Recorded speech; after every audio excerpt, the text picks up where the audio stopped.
Okay, to keep us on track, I think we'll get started.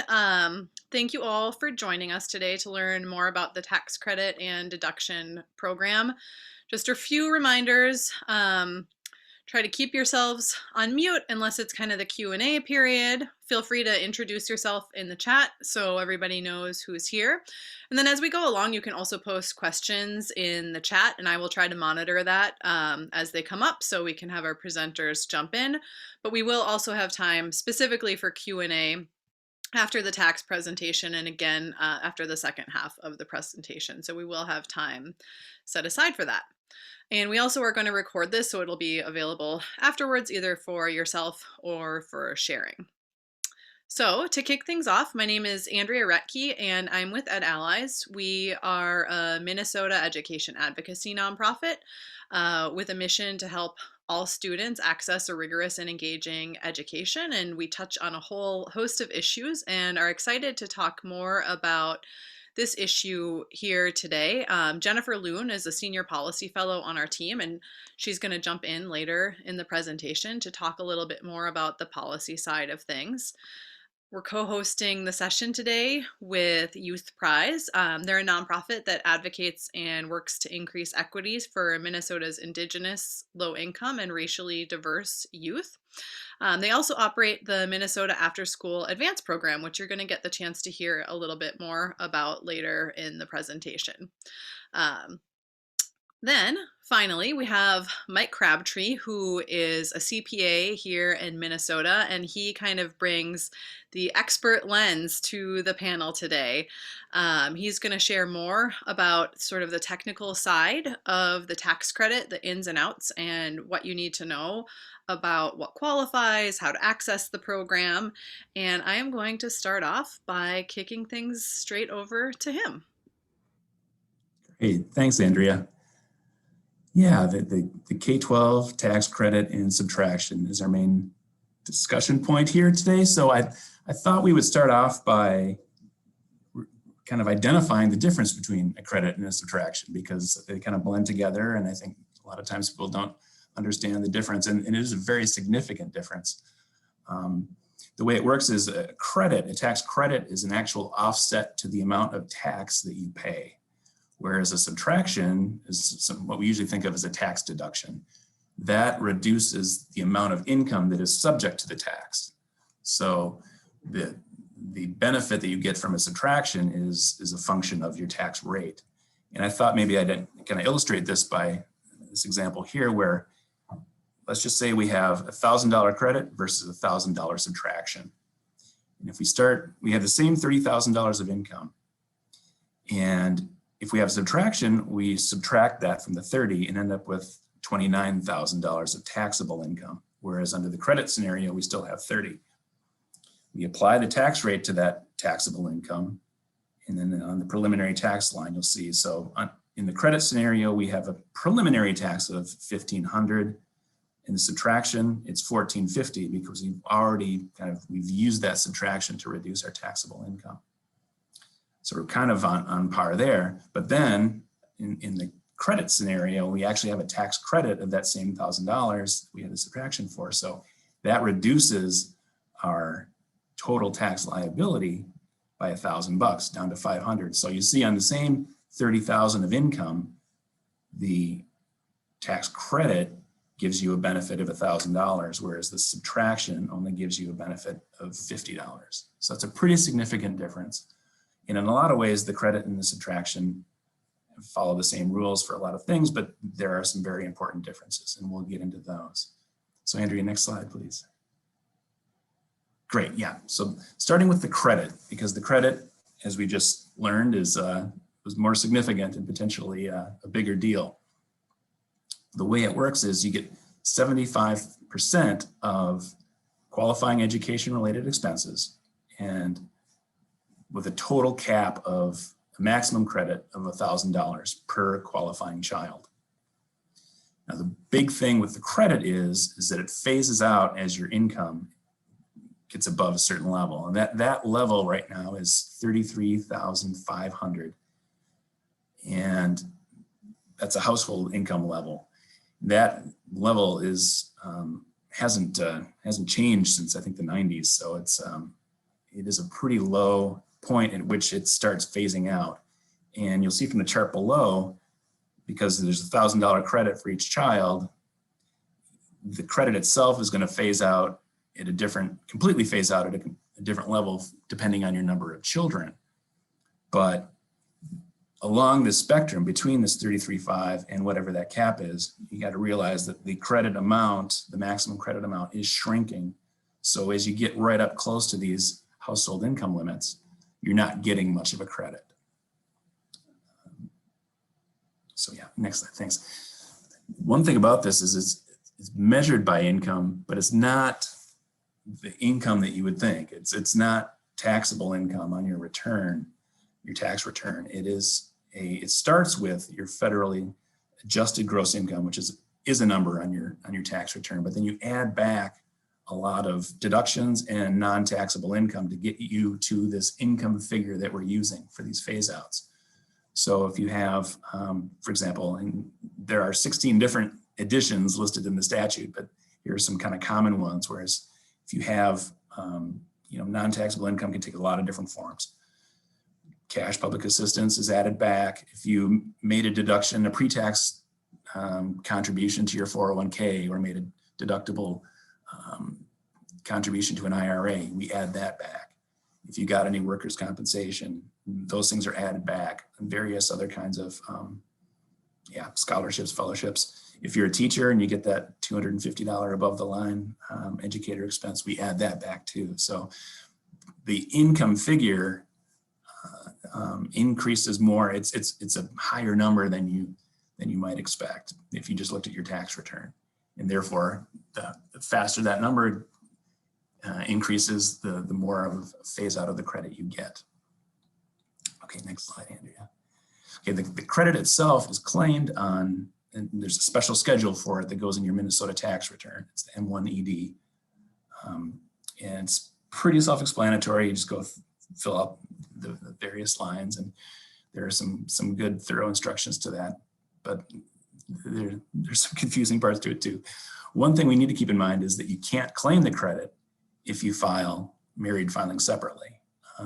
Just like there are a lot of things like the earned income tax credit and a lot of other kind of credits and deductions that you lose out if you file married separate. And this is one of them. And another thing about this, it's not necessarily a credit or a subtraction, because you can actually claim both. The credit is more advantageous. So the first step is to see if you qualify for the credit. But if you do qualify for the credit and you use your maximum amount of expenses that would qualify for the credit, and you still have expenses, you can claim the subtraction on those additional expenses. And so I think let's take this opportunity to switch to the subtraction and start talking about that.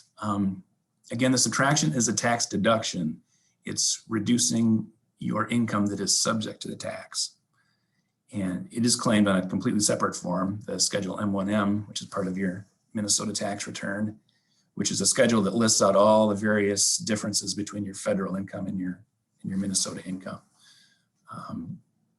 So it's essentially, it's one of the subtractions that gets listed on that schedule. There are additional expenses that are eligible for the subtraction that are not eligible for the credit, and we'll get into that. And then importantly, and very much different from the credit, there is no income limit. There's no like per family limit or anything on taking the subtraction. So this applies to everyone who's got a qualifying child in that K-12 kind of zone. But the amount of the subtraction, the expenses that you can deduct from your Minnesota taxable income is capped, and that depends on the grade that your child is in. It's from K to 6, that cap is $1,625, and from 7 to 12, it is $2,500. So that transition year, when you go from 6 to 7, kind of look at the where you are at the end of the year. So you would get $2,500 as a max in that year. Okay, next slide. So now we kind of dig into the expenses that we can use. And this is kind of a handy chart. It lists out, it's a list of the expenses that we can take, and it shows what which one of these programs, which one of these incentives these will qualify for. And right at the top, and I think this is a key thing, private school tuition is eligible for the subtraction, but it is not eligible for the credit. So tuition and fees for instruction that happen during the day is, or eligible for the subtraction, not the credit. So similarly, college courses that you use for apply to your high school graduation fall in that same category. They're a deduction up to the cap, but they're not eligible for the credit. So tutoring, which you'd think of as being outside the regular school day, is something that would be eligible for both credit and subtraction, as well as a lot of the rest of these things. After school, academic enrichment programs, which is one thing that kind of falls in that bucket a lot are music lessons. Oh, actually, that's further down, sorry. But after school programs are eligible. Summer camps, again, focused on the instructional part of it. So if there's like a room and board component to an academic summer camp, that wouldn't fall into this, but the academic portion of that summer camp would fall in there. Any fees you pay for all-day kindergarten are eligible. Music lessons, I think, are, again, like I mentioned before, this is one that I use a lot for my daughter's piano lessons. Instructor fees for driver's ed course. The trigger there is that the school has to offer a program. You don't have to go through that school's program, but if your school offers the driver's ed program, any fees that you pay for driver's ed would qualify. And then a popular question, sports camps, lessons fees, any kind of sports related activities are not eligible for either the credit or the subtraction. They differentiate there between athletics and arts. So yeah, next slide, please. Books, materials that you use during the regular school day are definitely eligible for both the credit and the subtraction. But books and materials for outside the school day, like the tutoring type things, are not eligible. Oops, great, thanks. Getting back to the musical instruments, the actual rental or purchase of musical instruments that you use for school band during the regular school day, that is eligible for the credit or subtraction. Transportation, this is the key here is fees paid to others. You can't include costs for driving your own kids or having your own kids drive to school. It has to be a fee that you're paying to others. Like, I don't know if you pay a private bus or send them in an Uber or something like that, that would count. But also on the transportation idea, that stuff you do after school is not eligible. And the same kind of thing with transportation expenses that deal with, class trips, things outside of the regular school day. The next subject is a big one: computer hardware and educational software. This is probably even a bigger deal this year or in the last year or so with COVID and remote learning and everybody going home. Expenses for computers and educational software are included in the credit and subtraction, but there is a separate limit on the amount that you can claim. There's a cap of $200 for computer hardware or software that you can include during the year. And actually, if you qualify for both the credit and the subtraction, you can take 200 in each category. So you could put 200 in your credit bucket and 200 in your subtraction bucket if you qualify for both. Non-educational computer software is not includable, as you might expect. I think, so now that we've gone through some expenses that qualify, I think it's good to flip it around and look at some of the common questions relating to expenses that don't qualify. Again, we kind of mentioned this a little bit, but the cost that you incur to drive your kid to or from school or after school programs are not expenses that can qualify. Travel related to overnight trips, not includable. Books and materials that are religiously focused are also not includable. Sports camps, lessons, things like that are deemed not to be educational, I guess. So those don't count. And books and materials for your outside of school, tutoring, enrichment kind of programs. The books and materials aren't includable, but as we saw before, the fees for those outside tutoring and enrichment classes are includable. But and then again, it's a K through 12 credit subtraction. So anything pre-K or post-12 does not fall in these categories. School lunches, unfortunately, are out of this as well, as are uniforms. The one exception there is if you need special gym clothes for a Phi Ed class. Those can be included, but for the most part, clothes, certainly uniforms are not part of that. And another thing that's particularly relevant these days, monthly internet fees do not count as software that can be included in your computer cap. So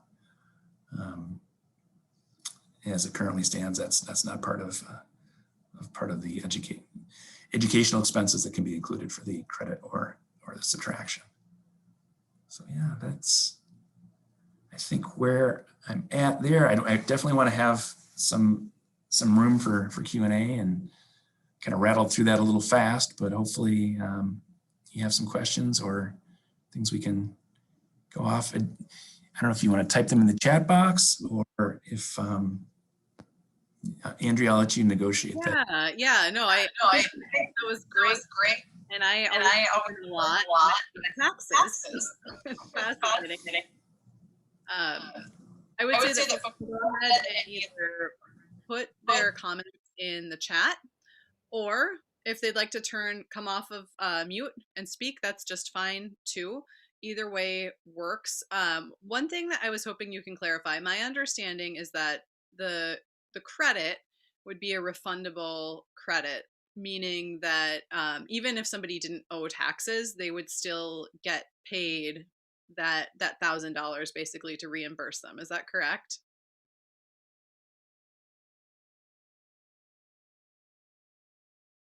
And you're on mute, Michael. I don't know if there was an echo. Got that? Yeah. Thank you. Yeah, no, I should have clarified that. That is correct. That's a refundable credit. So if your regular tax bill is $0, then this credit would kind of similar. It turns into just like withholding or something. So you'd have an overpayment and you could get that back.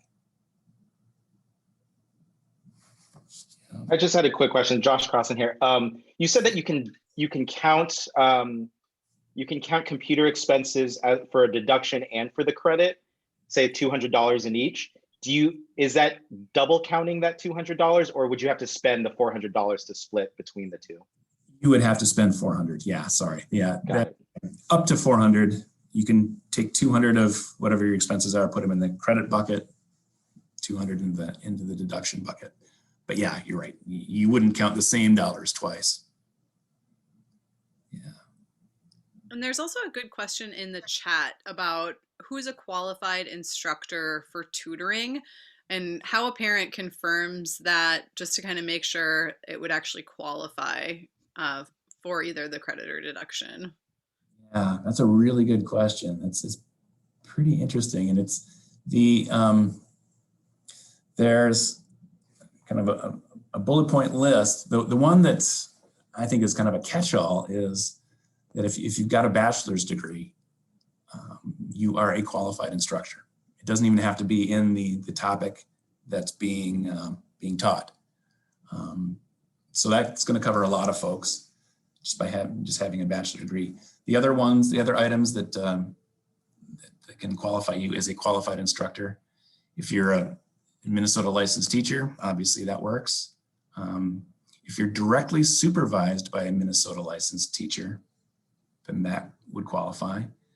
If you've passed a teacher competency test, if you actually have a job teaching in an accredited private school, that would get you there too. Or if you are a member of the Minnesota Music Teachers Association, that's another way to become a qualified instructor. So again, I think the big catch-all there is just having a bachelor's degree.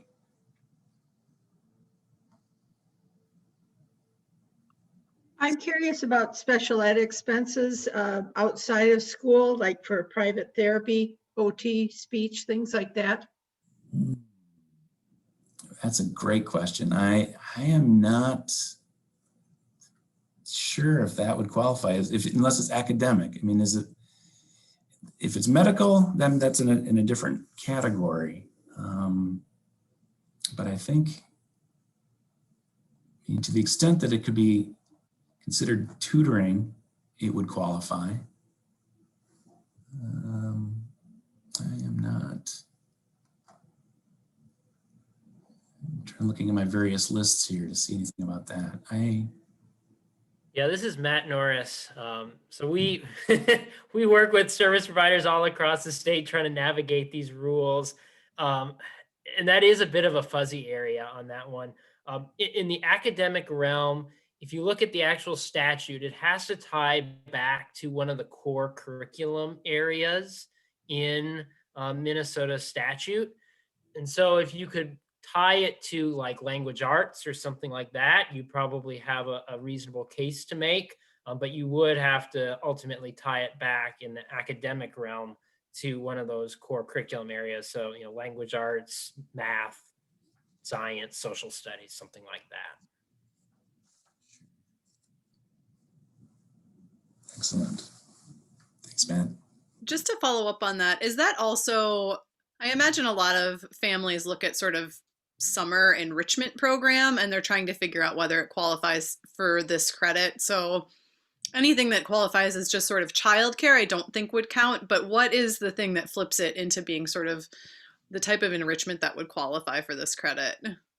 Right, yeah, it would have to have some kind of, identified academic or fine arts type of, I don't know if curriculum is the right word, but I mean, just that being the focus, I believe, in having that kind of laid out in the plan, it should be enough to get you there. And again, it's the transportation fees, the overnight, the camping part of it or something would not qualify, but just the academic piece of it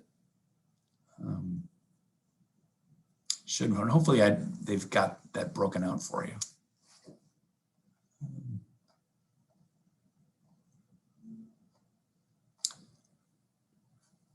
But okay, well, if folks don't have other questions for now, we can also save more questions for the end. We'll have more time there. If not, we can kind of pop over to the next segment of the conversation where Maya from Youthprise and the Minnesota Afterschool Advance is going to talk a little bit about their program, to explain how it works and how it helps families access the tax credit on the front end, since it's not always easy to pay out of pocket for some of these more expensive things. So they have a program that addresses that barrier. So I'll turn it over to Maya. Thanks, Andrea, and thanks, Mike. So now we know that the K-12 education tax credit is a very powerful tool that families can use to help cover 75% of eligible expenses. And costs such as tutoring, music lessons, and even driver's ed and dance lessons are some of the examples of activities that families can participate in and still claim the credit. However, there is a cost barrier to the credit. As you know, the income limit is $33,500, and most families within that income limit don't have or cannot pay the initial 100% of the costs and wait to claim the credit on their tax return in order to get reimbursed. And that's where our program, Minnesota Afterschool Advance, steps in. We work with the families and certified service providers to help pay the 75% of the cost. And we do that by making a 0% fee, zero interest advance to the family for that 75%. The family is then responsible for paying 25% of the remaining costs. The full 100% is then provided to the service provider, and the families can, or children, students can participate in the activity. At the end of the year, when the family files their taxes, we ask them to claim the K through 12 education tax credit, on their return, and that tax credit amount will equal the amount that we provided to them initially. And the Department of Revenue will then add that amount to their refund, which then gets sent back to us so that we can recycle the funds in the next year for either the same family if they qualify again or another eligible family. Next slide, Andrea.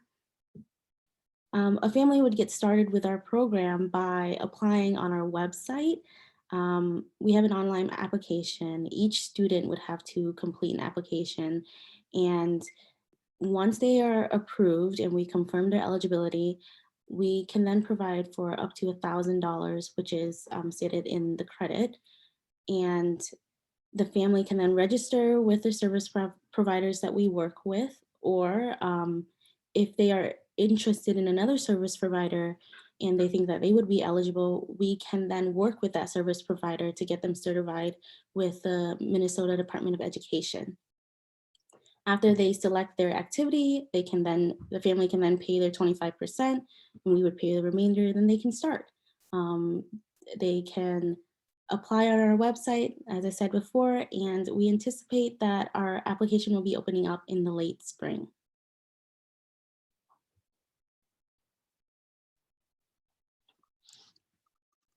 Thank you, Maya. It's a very cool program that I really only just learned about myself. So it's really great that you guys offer that to help actually make the tax credit accessible to the families who need it most. So the next part that we're going to jump into is talking about policy proposals. During the presentation, you guys learned a little bit about how the program works. And I think we're going to talk a little bit more about some of the ways that it doesn't work as well as it could, and some of the things that are on the table to make it work a little bit better. So I'm going to turn it over first of all to Matt Norris from Youthprise to kick things off.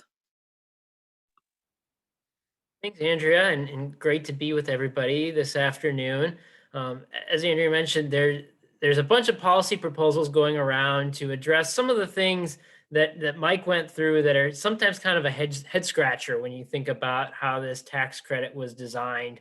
Overall, at the Capitol this year, there's a lot of conversation about the need to make sure that we're providing access to our lower income families to those same tools that our more affluent families have for academic enrichment, private tutoring, recognizing that distance learning has really had a detrimental effect on the learning for a lot of students. And we've seen it with our own Minnesota Afterschool Advance program, a huge surge in demand for tutoring. And so it's great that there's a number of policy proposals that are out there right now at the Capitol to help address some of these nuances around the tax credit and ultimately make it more useful and expand the number of families that are eligible for it. So Andrew, if you want to go to the next slide, I'll walk through a couple of those.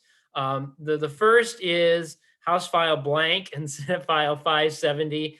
There still isn't a House file yet. We've had some kind of the Capitol is also operating virtually, and so things aren't moving as smoothly there as they normally are. So we're still waiting on getting the House version of the bill introduced. But what this bill would do is increase the income limit for the maximum credit to match free and reduced price lunch eligibility. So that maximum credit that Mike mentioned, to qualify for that, your income has to be $33,500 or less, regardless of household size. And that number actually hasn't changed since 1997. There have been some tweaks to the phase out range and those limits in the early 2000s, but that 33,500 for the maximum credit has been in place since the inception of this tax credit. And so it's well past time to update that. And so this bill would benchmark it to free and reduced lunch eligibility. So if you qualify for free or reduced price lunch, you would also be eligible for the maximum credit, and then the phase out range would start from there. The nice thing about this is it, one, bumps it up significantly. For instance, a family of 4 qualifies for free or reduced price lunch at about $48,000. It also factors household size into the maximum credit. Right now, they take into account household size when we're looking at the phase out range, but not the maximum credit. And it just makes sense. If you're a family with 6 kids, you're going to need a little bit more assistance paying for all the, school supplies and after school programs and everything else that come with having that many kids. Another nice thing about this bill is that it would simplify the income definition. Mike did a great job of walking through all the things on top of your regular adjusted gross income that you have to take into account. This would say, it's just adjusted gross income. So you don't have to worry about all those non-taxable income sources that are, one, sometimes hard for families to track down and understand what is included, and also, further reduce who's eligible by tacking on those additional factors in the income calculation. Another bill is House File 1373 and Senate File 1251. This one would also increase the income limit for the maximum credit. This one would bump it up to a fixed amount, $45,000. It wouldn't factor in household size, but would still be a significant bump up from the current $33,500. Some other nice features of this bill are that it would increase the per family amount for the computer expenses to $300. So Mike explained on the credit, you can claim up to $200 of computer expenses. This would bump it up to $300. Still, not going to cover everything probably for you, but at least it's a nice boost from the current $200, which again is really outdated. And then it also makes monthly charges for internet access an eligible expense. So you're not just limited to the computer hardware or software, but that monthly fee you're paying to Comcast or CenturyLink or whoever it might be for your internet access, you can expense that to the credit.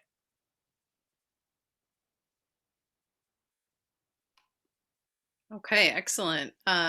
We have one more bill that Jen is going to talk about, and then we can take some questions again. Great. Thank you, Andrea, and thanks, Matt. Great information. So the final bill we'll talk about today actually was just heard. The Senate version, Senate File 1153, was heard in the Senate Tax Committee yesterday morning. It was Senator Eichhorn's bill. And this bill has been heard at the Capitol before, but what I would say is that I think with the advent of COVID and how the pandemic has forced disruption of school as we knew it before about a year ago, with students doing distance learning or maybe hybrid, to a great extent for part of their education last year and this year. Many parents are wondering about all of these expenses. And the fact is that, as Mike went through in great detail, the current provisions for credit and deduction or subtraction really haven't been changed in almost 2 decades. And so they're pretty outdated. And the income levels for the credit, in particular for families qualifying, have just not kept pace, and they're no longer helping families that I think most people would definitely consider very low income. So Senate or House File 153 and Senate File 1153 try to address this by first of all, increasing the credit. So right now, as Mike detailed, the maximum amount is $1,000 for a credit for a child that qualifies, and this would increase that to $1,500, so $500 boost in the credit. It would also increase the income threshold. So from that current 33,500 to 50,000 for household income. And then it would modify the phase out. So the phase out would go a little bit further in terms of allowing some portion of that credit still to apply for families. And then it would adjust those levels annually for inflation. This often happens with other tax provisions. It just has not been the case with the tax credit for K-12 education expenses. So this would be a great way to sort of update the law and also make sure that it stays updated, adjusting for inflation.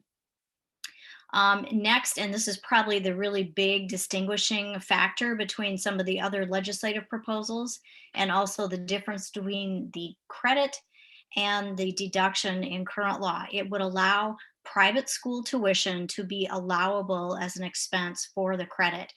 And EdAllies is strongly supportive of this, really as an issue of parity and fairness for low income families who really don't have the same access to schools of choice for their students. And especially when families of any income level can qualify for the subtraction for private school tuition, but low income families cannot receive a credit for their private school tuition as they would for other education expenses. And again, a very robust discussion on this topic during the Senate tax hearing yesterday morning. Anyway, one that I think there were very good arguments made about why this is important. And again, with education being disrupted, I think legislators are, I think, very mindful of the fact that parents maybe had to make choices for their students to allow them to continue in-person instruction if that was occurring at perhaps a private school, or for other reasons wanted to make sure that they have it was the school of choice for their child, and that the credit and the cost of that tuition, the credit could help make that financial barrier less of a barrier for that family. And finally, these bills would increase the deduction. So right now, the level is $1,625 for children ages K to 6 or grades K to 6. The deduction would be increased to $2,600 for those children. And for students grades 7 through 12th grade, that deduction would be increased to $3,900. Again, certainly a lot of expenditures for families with probably having to do almost a one-to-one device for their children in distance learning at home, and not to mention all of those other expenses that go along with those devices, internet connectivity and things like that. So anyway, we will see where those proposals will go. Obviously, Youthprise and EdAllies is tracking their progress in the legislature very carefully, as we do believe that families should get a little more help through the tax code for these educational expenses for their students. And with that, I think we would be ready to go to questions. Yep, absolutely. Again, for this segment, feel free to drop your question in the chat if you're on mute, or you can just pop off mute and let us know kind of what lingering things you're wondering about. And I'll start off with one, Andrea, if Mike is still on. Yep.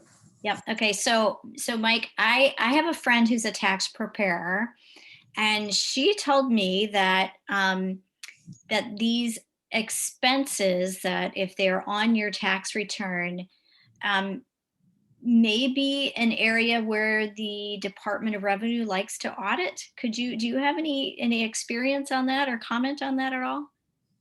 No, that's an interesting thought. I have not heard of these being challenged. I really haven't in my experience. It's not, it's not a huge deal, especially in the subtraction. And I guess I should probably start by saying in my particular practice, we don't see the credit in our client base because our clients are phased out because the income level is so low, where the credit starts to phase out. But we have a lot of clients who get the subtraction. I take the subtraction, and a lot of our clients that are a lot better off than me. But you know, there's that cap of $2,500 per, you know, for an older kid, and depending on your tax rate.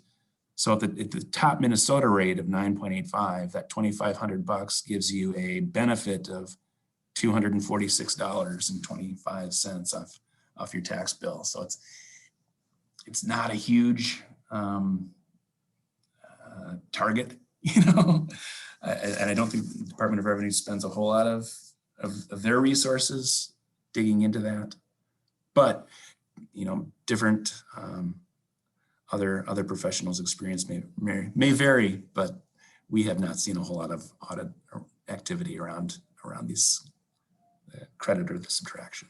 So you shouldn't be afraid to claim this because it's in the law and it's meant to be used. So I think people should maximize it. Someone just noted in the chat that they were audited for the dyslexia related credit and others that they know were too. And I mean, my hunch is that, first of all, a session like this helps you know what you can claim, but also that saving your receipts is a critical part of if you are to be audited.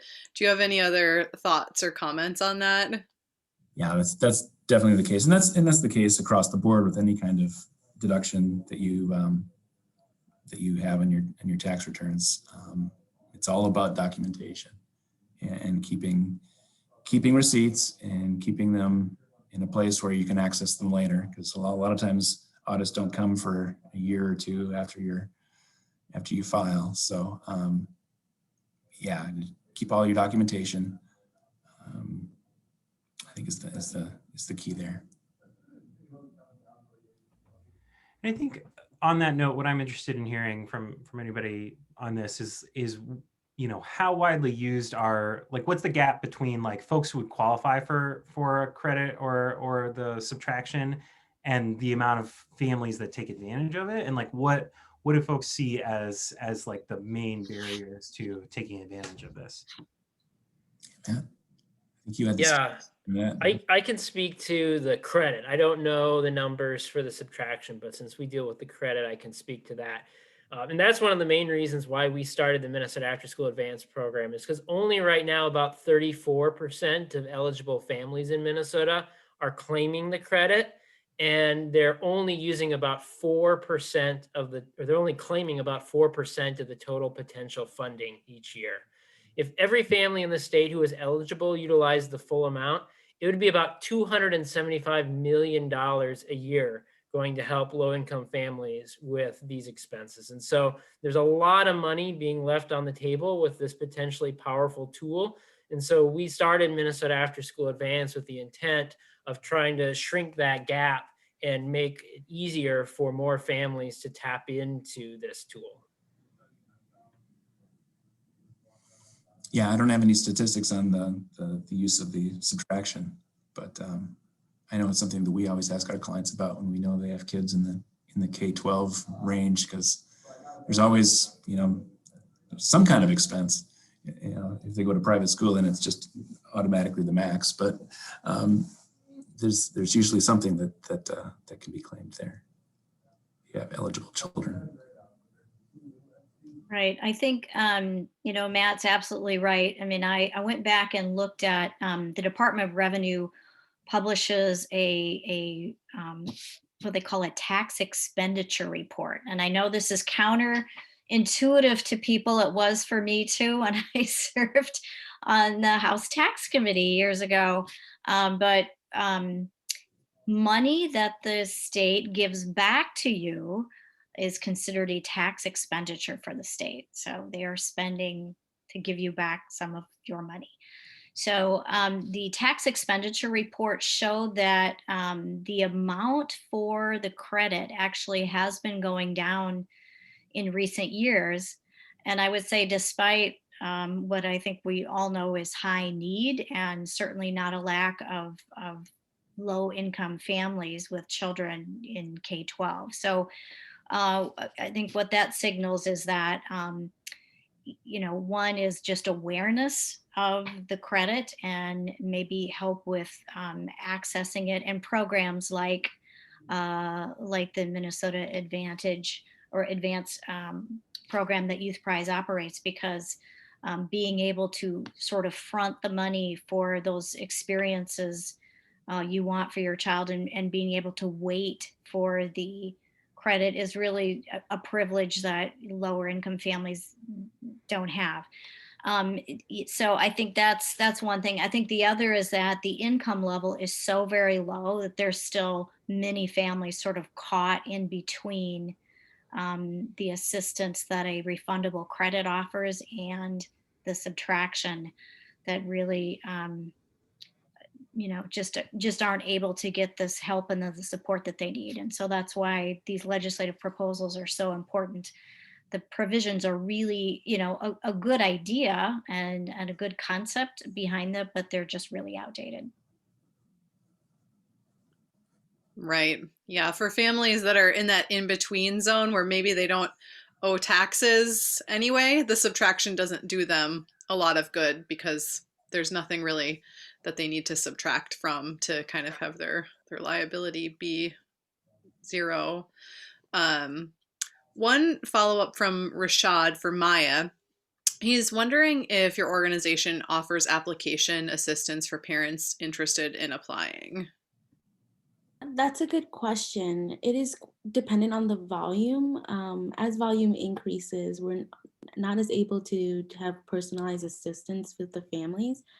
However, we are, with our growth, looking to hire people within the communities that speak the language and that are part of the communities to help translate for our program and also help these families in need.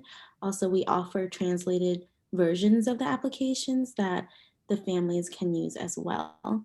I would say if the volume is manageable, I do prefer to help the families personally, just to help them walk them through the process, because there's two parts of the application, and often we miss the second half just because it comes in a second email. And I like to make sure that they get all their documents in.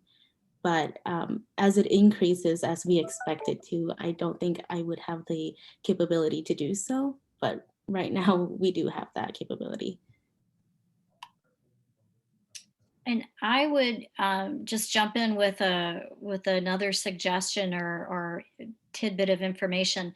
Unfortunately, they weren't able to be part of the presentation today, but there are organizations that help low-income families with their tax preparation for free, many of them. And I know when I found or was led to Mike Crabtree to do our presentation today, it was through the Minnesota Society of CPAs, and they work with an organization called Prepare and Prosper, which is all around doing free tax preparation for low-income families. And they are also well-versed in the K-12 tax credit and subtraction or deduction. So I would also suggest them as a great resource for any families who might need assistance with this.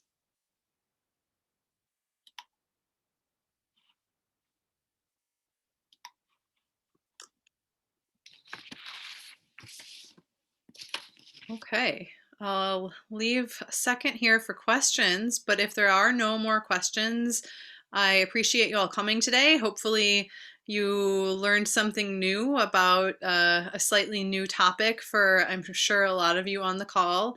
We'll be following up with a quick survey to give feedback on the session.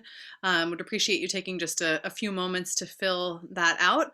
And if you do have any follow-up questions, we'll have contact information in that follow-up email as well. So thanks again for coming. We'll stay on here for just a sec in case people want to pop on with questions. Otherwise, have a great afternoon and enjoy the nice weather the next couple days.